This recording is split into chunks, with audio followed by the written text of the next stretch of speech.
Select the product of the Lewis acid-base reaction between chlorine and aluminum trichloride, given the mechanism shown below. So Lewis acids and bases. So a Lewis acid, this is our broadest definition of acids and bases that encompasses all acids and bases. So a Lewis acid is an electron pair acceptor, and a Lewis base is an electron pair donor.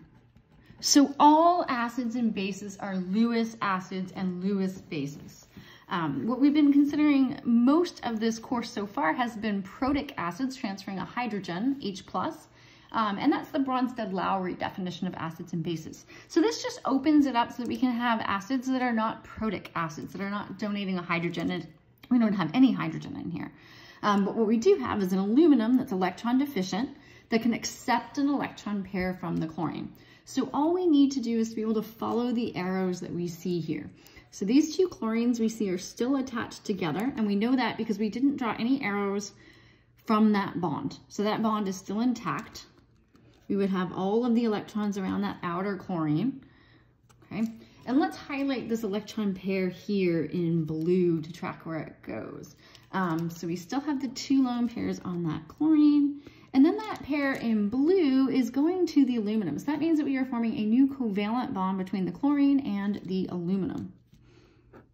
So that's where that new covalent bond is, and I'll draw the rest of this.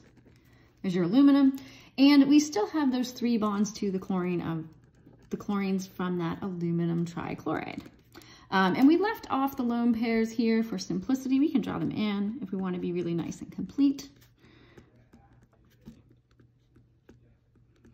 And so this is the only arrow we have. So this is the only thing taking place in this reaction is to form a new bond between the chlorine and the aluminum.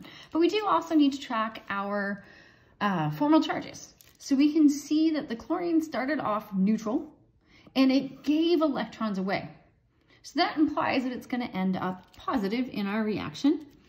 And our aluminum started off neutral and it gained electrons. So it should end up negative. And we can actually calculate these formal charges too. So I showed you kind of instinctively there how you could see how you're getting the charges, but you could also calculate them.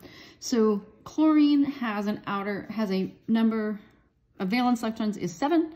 And on this structure, we see 1, 2, 3, 4. And then it only gets half of the bonding electrons, so 5, 6. So 7 minus 6 is equal to +1. That's why we have the +1 charge.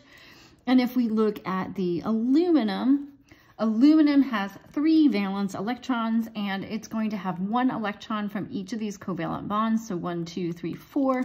3 minus 4 is -1. So that means that we are looking at structure B.